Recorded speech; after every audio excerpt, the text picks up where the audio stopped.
Hello, welcome back. My name is Vasco the Gamer, and today I'm going to continue my talk about jokes. And what are a joke? Well, they're supposed to be just a compilation of words that make up either a funny sentence or just a result that makes you laugh. Like, ha ha, is usually what you're going for. But then again, you got some other jokes that's not as appreciated. You got those anti-jokes, if you know what I mean. If you don't, then that's perfectly fine, because you're here to learn, I hope. An anti-joke is, for instance, what is red but tastes like blue paint? Red paint. So basically it's not funny in its own sense that it's going to be funny, or that it's completely unlogical, or in any case weird. It's basically the truth, which can be funny because you don't expect it. It's quite unexpected. Like, that's why the Spanish Inquisition, it's true, and also it's way, you don't see it coming and it's true, so it goes with all the criterias. Like, I need a doctor, and I obviously do because I have a lot of issues. But then again, I like making puns because it's just a play on words and on situations. Like, hey, I need a doctor. I need a doc. Yeah, this is a doc.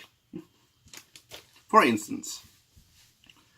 Or, my boat is sinking, what do? I'll throw out a little lighter, because it's a little lighter now. And that's basically the worst jokes I ever know. So I just love making those because it's the kind of jokes you make up on the spot, and they're not that funny if you're not in the moment of them. Which one-liners might be useful, or longer stories, like I've been doing in the past. But puns are my favorite because, well, I think fast usually when I'm not recording, and it's just, okay, I see a moment here, okay, let me put that in, and it's perfect. That's what she said. Yeah, that's what she said, and your mother jokes are some of the jokes that have survived since, I guess, the dawn of time.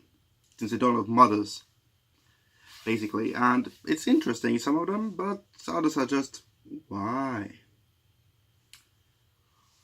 Or, I have seen chasms that are closer to each other than your hairline. I know, I don't have a good hairline, and also you can probably just going to write anything you want on but here. Who needs a chalkboard when you got my forehead? It's a very big forehead, I know.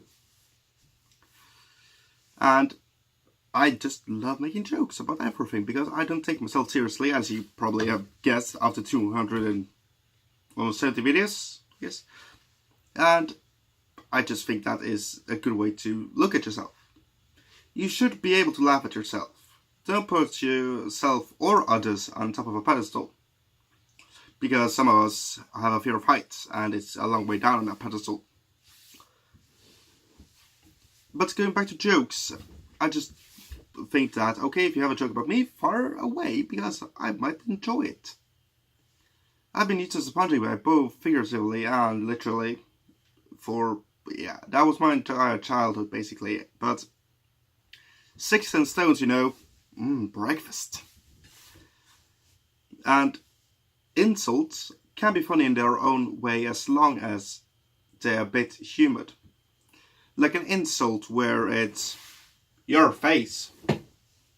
That is not a good insult. If you have a good insult, like for instance, if I started to sing like this,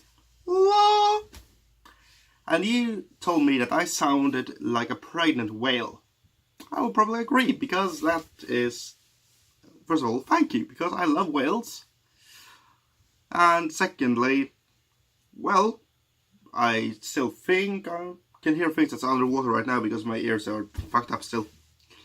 So, thank you. But if you go and get a decent insult that is funny, as long as you can keep it funny, it's fine by me, but other people not that much, I have realized.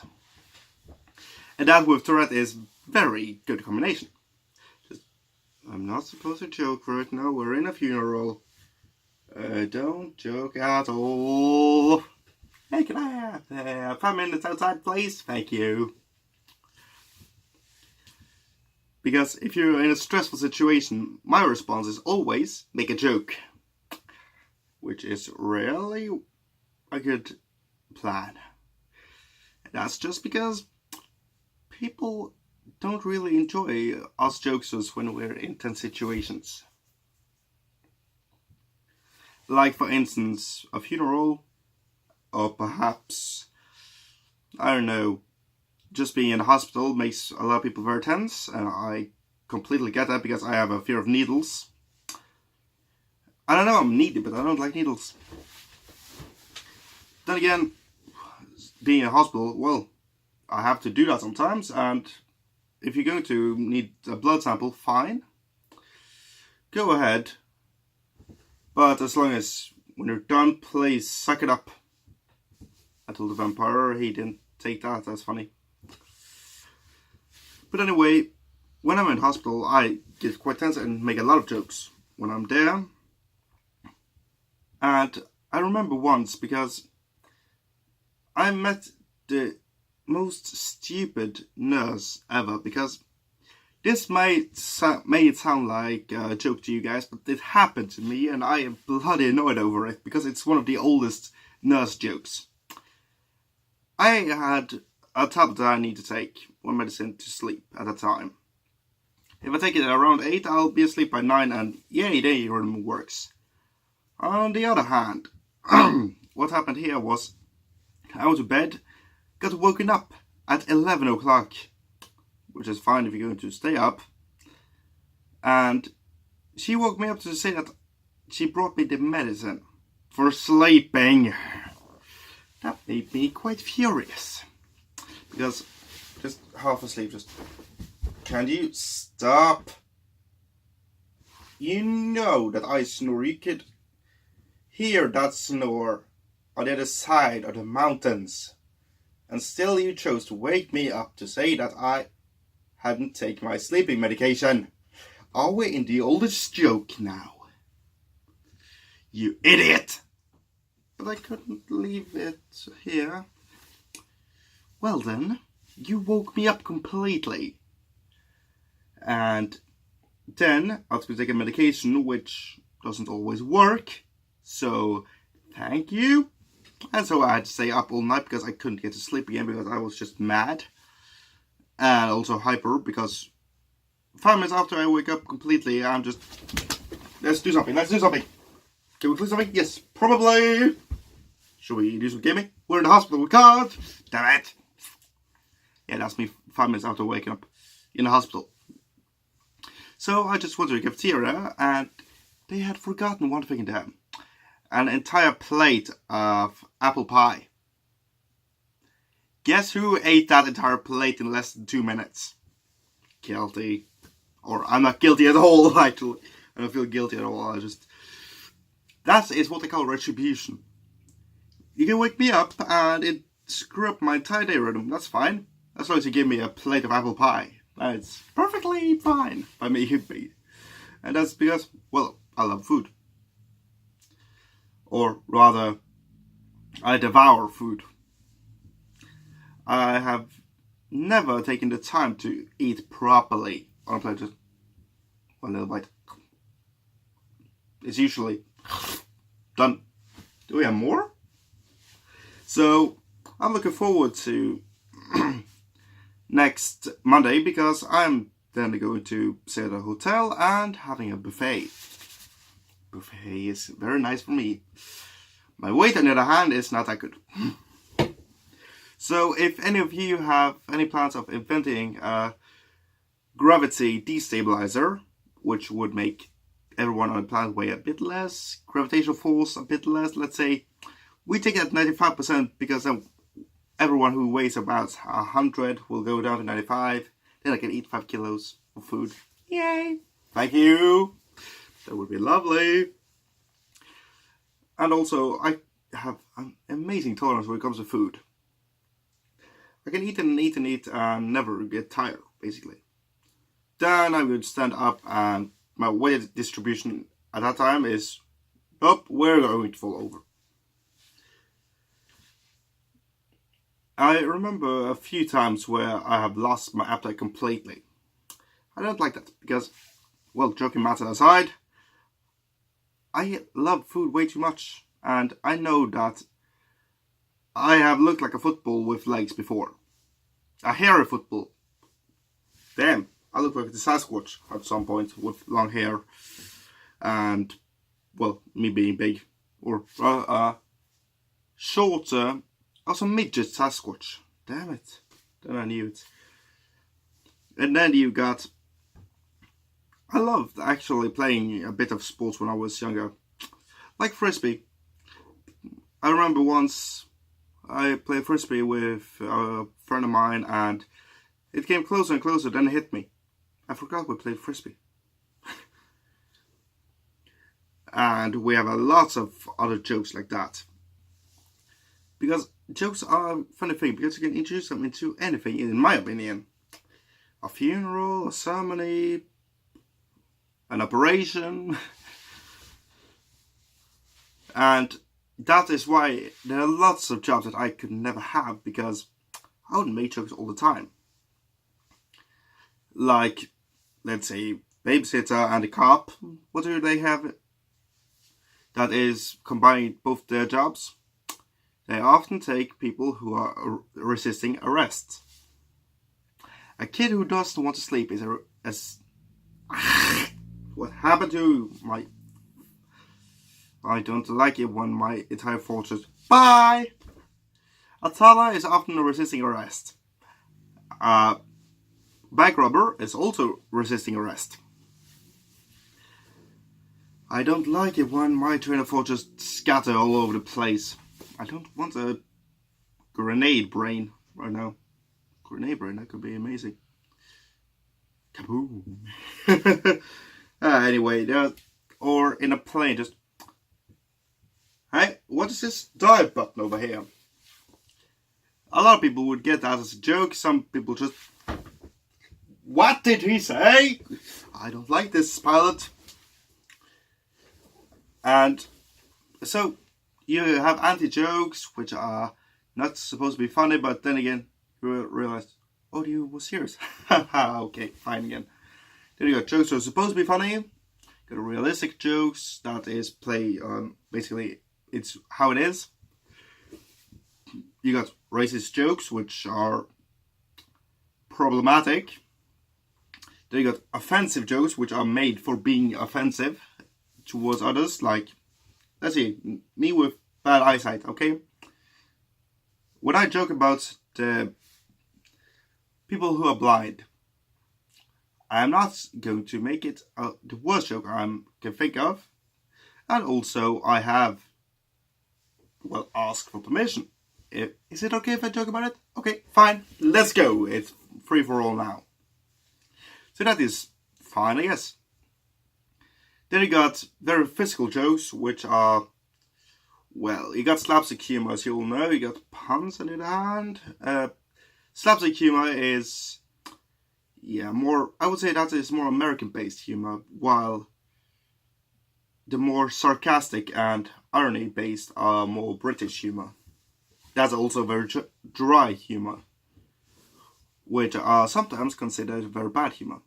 Yeah, but we're more, well, wet humor because it's raining a lot. Well, it does that in Britain also, so what are they called? Dry jokes. Dry jokes should only be told in the desert. Ooh, desert. I want food. Yeah, this is get the brain caffeine. Which I love. I need more coffee. Stop it. Okay, relax. So this is me completely, well, engaged in something and then possibly just backtracking or sidetracking to anything. That is very annoying at 99% of my days. But lastly, when it comes to jokes, if you don't think it's funny, well, sorry, but we all have our different opinions about what's funny and what's not funny. And a lot of things, like if I tell a joke and you feel offended, just why are you offended by that? What is it that about this X joke that makes you feel, I was hit by that? If you feel offended for something that has nothing to do with you, stop it. If you're offended by a joke that is purposely targeted to you, that's another thing. Like, for instance, let's say that I feel offended if someone is talking shit about a friend of mine. Just, hey, could you stop that? Because, well, you don't talk shit, but if you make a joke against them, or make him the subject of a joke, the point of it, I can find it funny and laugh, that's no problem. The big problem comes when you offend someone and they just, haha, anyway, that's fine. Because, why shouldn't you laugh? If you think it's funny, why don't you laugh? I never get that, because, well, I'm a bit two-dimensional on that front, because I don't really see the point of getting offended and stop a situation and try and understand it completely every single time, because sometimes you tell a joke because you just thought of it and you don't bloody care, and you don't see that, well, why would this harm anyone? Why would you take offense against this harmless joke? Like, if someone wants to, let's say, never give anyone else coffee because it will harm them, you'll never serve someone coffee. That's blasphemy, in my opinion, because it's a joke from my end, because I drink a lot of coffee, and I think it's blasphemy, because my religion aspect is coffee. More coffee and food in general. Just praise our coffee maker, the great maker in heaven. Yeah, I can make a religion out of coffee. I did make a religion with a friend of mine a few years back about, that was about suits. You get suitses and blazers. We use the entire design of the Bible and turn it into suits versus blazers the entire time. That was very interesting and very funny for me. If any Christians felt offended by that, well, it's a bloody joke. Take it as it is. Don't put anything else into it. And that is one of the problems in our society, is that you take often things out of the context and think of it as a fact, even though it's a very big joke. That's what often memes are. That you put one thing into another context, or take it out of the context, put on a picture, and there you go. Welcome meme. And memes have existed for a long time. Very long time. As long as you had a picture, you could make a meme, basically. And so, with that in mind, you could say that, okay, should we be totally relaxed about jokes? Sometimes yes, sometimes no. Because it's a situational thing. That is what most jokes are. Like, you got some comedians, like Jesselnick is his name, I think. And he is very on the point that that's dark humor. Very dark jokes. Like, you know, you have a very imaginative and, yeah, kid who always scrapes themselves, kid who always falls around. When he takes after Elton John's kid, that's a dark kind of joke. Like, you mess around with everything that all of us are trying to avoid. He puts that out. Then you got other people, like, for instance, Richard Hall, he has the most one-liners that I can remember, at least. He has very many one-liner jokes, which are basically, this in this situation, in this, many smaller ones. And then you got a lot of the other British comedians who like to tell stories, and, well, they have each their own thing, basically. And I think that's good to have a variety. If you want to tell a dark joke, good, do it. If you want to tell a light joke, perfect, because light jokes are basically very harmless ones, and yeah, very harmless jokes is a light joke, I would say. That something that's easily to joke about but won't harm anyone, that's a light joke. Or you got the puns like I do, which rarely offends anyone. Bible, schmibel, for instance, might be offensive, but that's the point. Anyway, that is my rant about jokes again. Because, well, I love jokes. I tell them all the bloody time, and so I tell them so many bloody times that a vampire knocks on my door. That is exaggeration, but it's proving the point. Anyway, my name is Vasco the Gamer. This has been Joking About again, and I'll see you all tomorrow. Goodbye.